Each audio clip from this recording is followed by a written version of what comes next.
Chapter 77 of the Book of Jasher.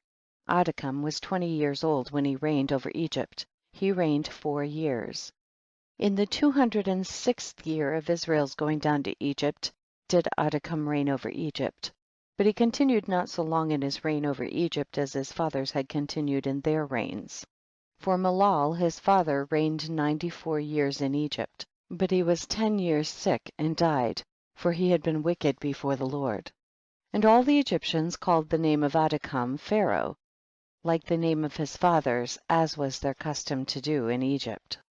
And all the wise men of Pharaoh called the name of Adikam Ahuz, for short is called Ahuz in the Egyptian language. And Adikam was exceedingly ugly, and he was a cubit and a span, and he had a great beard which reached to the soles of his feet. And Pharaoh sat upon his father's throne to reign over Egypt, and he conducted the government of Egypt in his wisdom. And whilst he reigned, he exceeded his father and all the preceding kings in wickedness, and he increased his yoke over the children of Israel. And he went with his servants to Goshen to the children of Israel, and he strengthened the labor over them, and he said unto them, complete your work, each day's task, let not your hand slacken from our work from this day forward, as you did in the days of my father. And he placed officers over them from amongst the children of Israel, and over these officers he placed taskmasters from amongst his servants. And he placed over them a measure of bricks for them to do according to that number, day by day, and he turned back and went to Egypt. At that time the taskmasters of Pharaoh ordered the officers of the children of Israel according to the command of Pharaoh, saying, thus says Pharaoh, do your work each day and finish your task, and observe the daily measure of bricks, diminish not anything. And it shall come to pass that if you are deficient in your daily bricks, I will put your young children in their stead. And the taskmasters of Egypt did so in those days as Pharaoh had ordered them. And whenever any deficiency was found in the children of Israel's measure of their daily bricks, the taskmasters of Pharaoh would go to the wives of the children of Israel and take infants of the children of Israel. To the number of bricks deficient, they would take them by force from their mothers' laps and put them in the building instead of the bricks, whilst their fathers and mothers were crying over them and weeping when they heard the weeping voices of their infants in the wall of the building.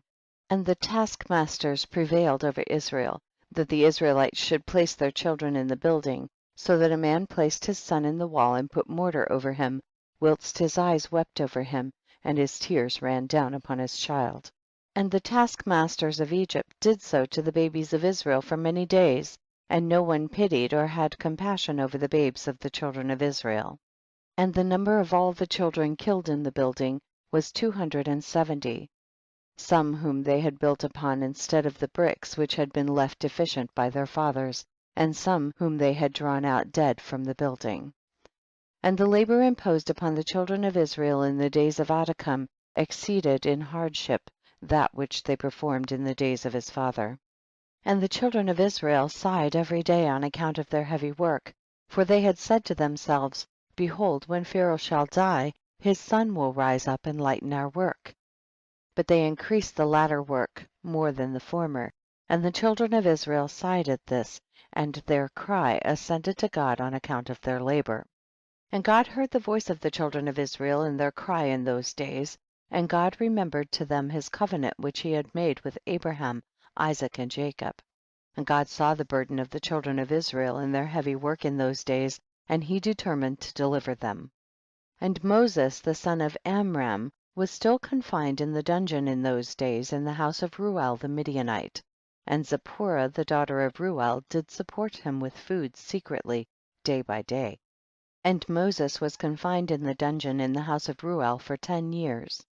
And at the end of 10 years, which was the first year of the reign of Pharaoh over Egypt, in the place of his father, Zipporah said to her father Reuel, no person inquires or seeks after the Hebrew man, whom thou didst bind in prison now 10 years. Now therefore, if it seems good in thy sight, let us send and see whether he is living or dead. But her father knew not that she had supported him. And Reuel her father answered and said to her, has ever such a thing happened, that a man should be shut up in a prison without food for 10 years, and that he should live? And Zipporah answered her father, saying, surely thou hast heard that the God of the Hebrews is great and awful, and does wonders for them at all times. He it was who delivered Abraham from of the Chaldeans, and Isaac from the sword of his father, and Jacob from the angel of the Lord who wrestled with him at the ford of Jabbok. Also with this man has he done many things. He delivered him from the river in Egypt, and from the sword of Pharaoh, and from the children of Cush, so also can he deliver him from famine, and make him live. And the thing seemed good in the sight of Reuel, and he did according to the word of his daughter, and sent to the dungeon to ascertain what became of Moses.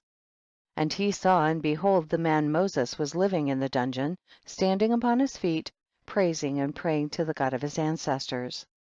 And Reuel commanded Moses to be brought out of the dungeon. So they shaved him, and he changed his prison garments, and ate bread. And afterward Moses went into the garden of Reuel, which was behind the house, and he there prayed to the Lord his God, who had done mighty wonders for him. And it was that whilst he prayed, he looked opposite to him, and behold, a sapphire stick was placed in the ground, which was planted in the midst of the garden. And he approached the stick, and he looked, and behold, the name of the Lord God of hosts was engraved thereon, written and developed upon the stick. And he read it, and stretched forth his hand, and he plucked it like a forest tree from the thicket, and the stick was in his hand. And this was the stick with which all the works of our God were performed, after he had created heaven and earth, and all the host of them, seas, rivers, and all their fishes. And when God had driven Adam from the garden of Eden, he took the stick in his hands, and went and tilled the ground from which he was taken. And the stick came down to Noah, and was given to Shem and his descendants until it came into the hands of Abraham the Hebrew. And when Abraham had given all he had to his son Isaac, he also gave him this stick. And when Jacob had fled to Paddan Aram, he took it into his hand, and when he returned to his father he had not left it behind him. Also when he went down to Egypt, he took it into his hand and gave it to Joseph, one portion above his brethren, for Jacob had taken it by force from his brother Esau. And after the death of Joseph, the nobles of Egypt came into the house of Joseph, and the stick came into the hand of Reuel the Midianite. And when he went out of Egypt, he took it in his hand and planted it in his garden.